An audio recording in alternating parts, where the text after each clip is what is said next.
across and welcome to my tiny gym. It's wonderful to have Keren here with me today to explore my tiny gym and the various different tools I use in my regular workouts. My gym room measures approximately 3 meters by about 2 meters, so it's not a very big space.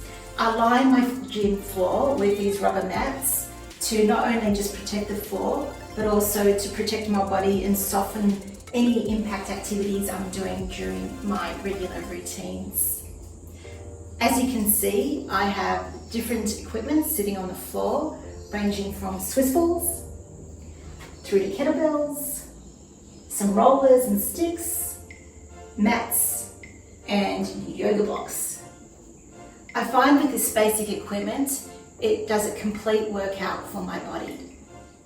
I have quite a sedentary job, which means I'm in front of the computer 5 days a week. On the days I work from home, I take a break between 12:30 and 1:30 to do my regular training routine. I work from home 3 days a week, which means I have 3 days to do different types of routines. On a Tuesday, I focus on my legs and lower body. On a Wednesday, I focus on strength, core, flexibility and movement. And then on Fridays, I focus on my upper body, where it's actually my weakest point in my whole body is my upper body. So it's a harder workout, but I feel really rejuvenated after it. I find doing midday workouts gives me energy and focus to complete the next few hours of work until I log off at the end of the day. And I've found that as I've matured, working out in the middle of the day works better for my body. And I think when you work out, it's very individualized. It has to work for you, your sleeping patterns and your routines during the day. So what works for someone else doesn't work for me, and what works for me doesn't work for someone else. So you need to be in touch with your regular body rhythms to understand what works for you. For anybody who knows me, I like plans and I like to write it down. So to ensure I have a great regular routine, focusing on the 3 areas that I mentioned before, I have written down lists. Very simple lists, which has the day of the week, what I do for my warm-up activities, what I then focus on for that day. So this one is about my legs. And then also some of the other routine activities I do between the major sets that I do. I always finish off each session practicing my handstands. Juan, if you're out there and watching this, I'm getting better. I'm not brilliant at it, but I'm getting better. And then finally, I use a yoga block to open up my back and finish with some deep breathing, which refocuses me and makes me feel great at the end of my routine. So I start each warm-up session with my Swiss balls. I've only been using Swiss balls since about 2014. Again, thank you, Juan, for introducing me to the Swiss ball. While it looks like a pretty easy tool to use, it's actually taken me a few years to even learn how to do this balance. I do various different core warm-up exercises on the Swiss ball, but I also use the Swiss ball when I want to do upper body work, where I can lean against the Swiss ball and use kettlebells to do arm strengthening, or even to do some glute strengthening as well. The Swiss ball is a great asset to my gym. I love using it, and it's all about not just core balance and mind over body to get the balance as well. That feels good!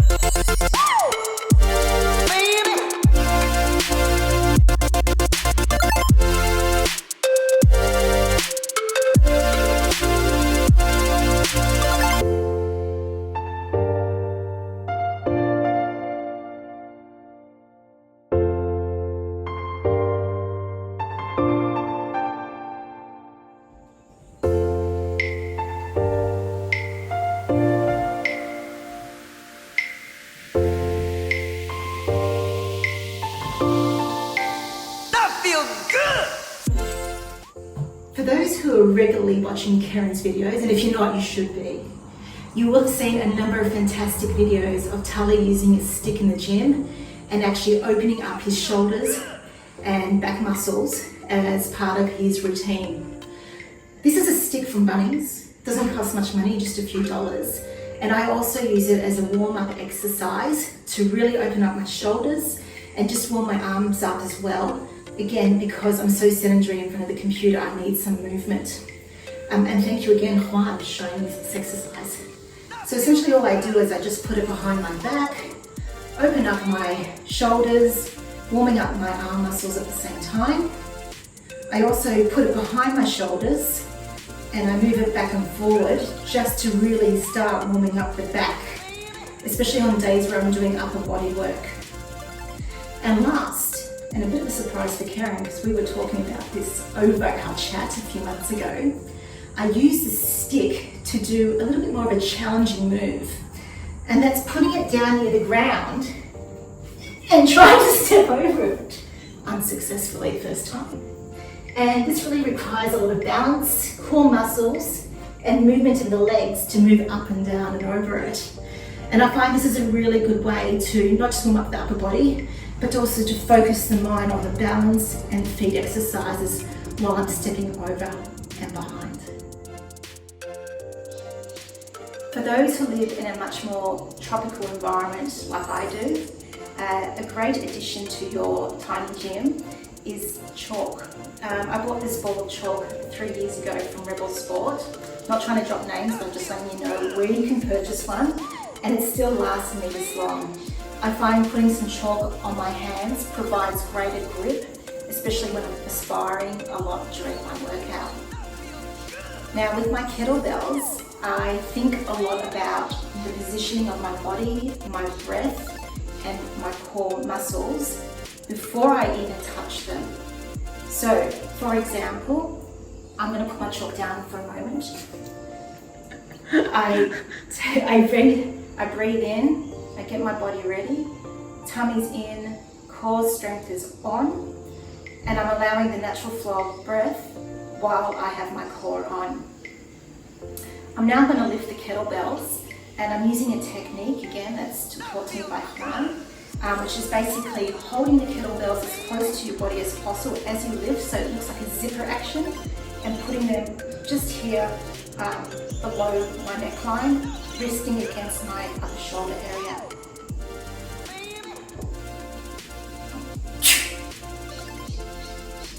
Now, once I have kettlebells on my shoulder, again, I'm making sure my legs are in the correct stance, my core is on, and I breathe in. And as I'm breathing in, I'll squat down, and then as I come back up from the squat, I release that breath as a blast of energy. Using the breath really helps you, especially as you increase the weight through your routine, and it really provides that little shot of energy to get you back up.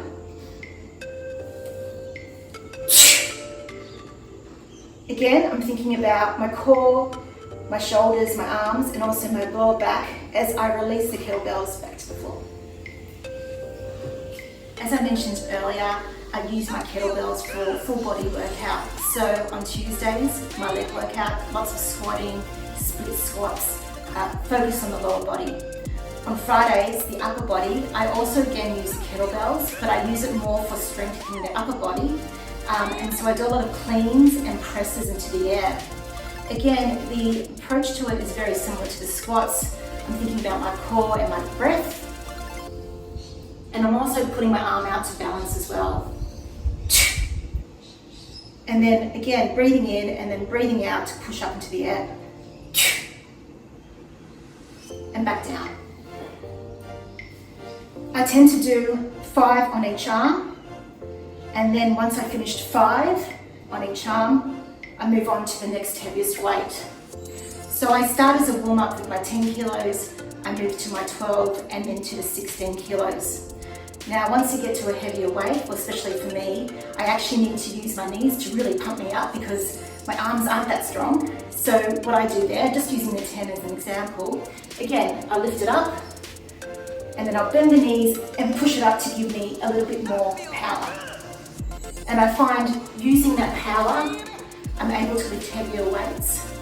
And again, moving up to 16 kilos has taken me about a good year and a half to get to, and it's always a work in progress, but I love challenging myself to get into the next level. For those who have tight muscles like me, I find it's essential to have rollers in the gym. I cycle a lot with my husband, and I find that my glutes are always tight, like really, really tight. So it's important that I do actually use different exercises, including the rollers, to loosen them off. I have a few different techniques in the gym that I use. First of all, I actually have this orange roller with, I'm not sure what we call this, but points in it and different divvies and so on, which I use to start initially as the first glute release exercise. I find that I can get into the areas that cause me a lot of pain because they're tight, but it kind of loosens them off as I'm using it. For more extreme points to loosen, I use this little ball. It's a very tight rubber ball, very solid, and that's to get into very specific points. It usually ends up with me screaming out loud, especially when I'm very, very tight. So both the roller and the ball are very helpful for loosening off any tight muscles, whether it's your upper body or lower body. Additionally, Juan gifted me a present of this little roller, and you're thinking, well, what would you use that for? It's for feet. And I love using this when I'm working from home because I have a stand-up desk, and what I do is I just put it on the floor, and it just gives your foot a really nice massage. And as Juan taught me, we all forget that our feet that we stand on, walk on, run on, put pressure on all day, also needs a little bit of love and TLC. And this just gives you a beautiful rolling massage. You find a little bit of a tight point on your foot. You can just apply more pressure for a few minutes until that pressure eases, and then just continue rolling. I highly recommend it. It's not something that most people think about, and you can use it any time while you're working or just standing.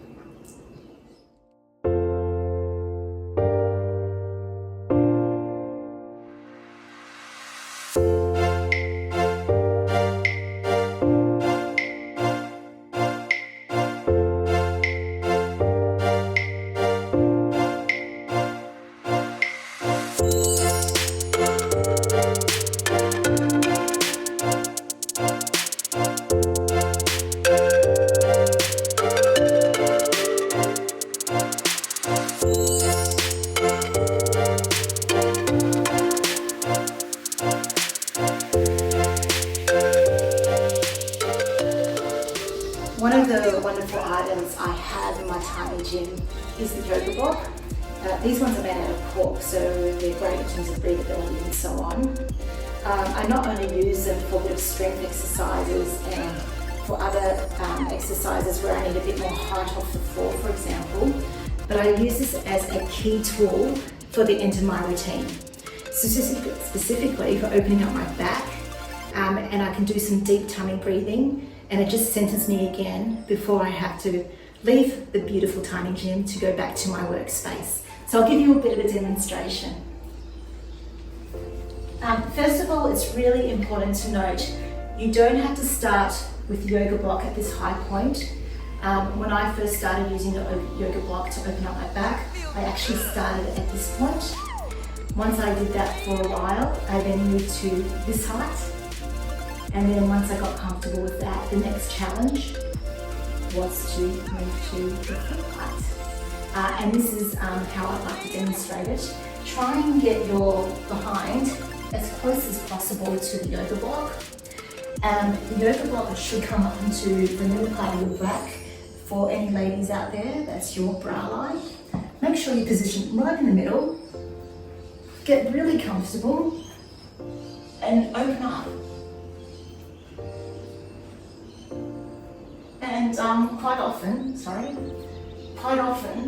you can actually feel some of it clicking in your back, and it feels great actually. It feels like a bit of a massage. And I just lie here for a few minutes deep breathing, allowing myself to relax into the block.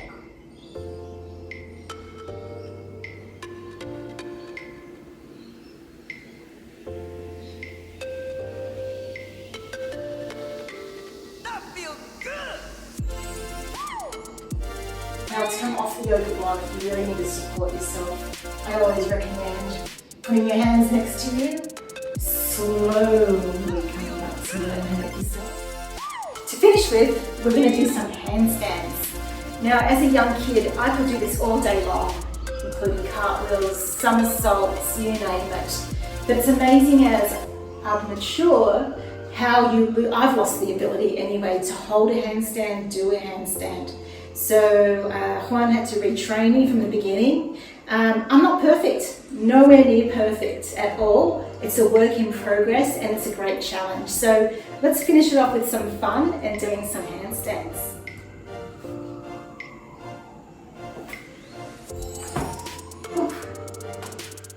And it's okay to fall over too, because that's part of the challenge and learning.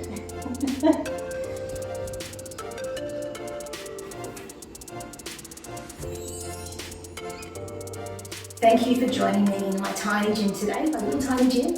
And a big thanks for Keren for coming over and sharing my tiny gym with me. Continue to follow Keren for all her tips, not just on training, but also about health and well-being, sleep, eating, positive mindset. It's all about the holistic approach to your training.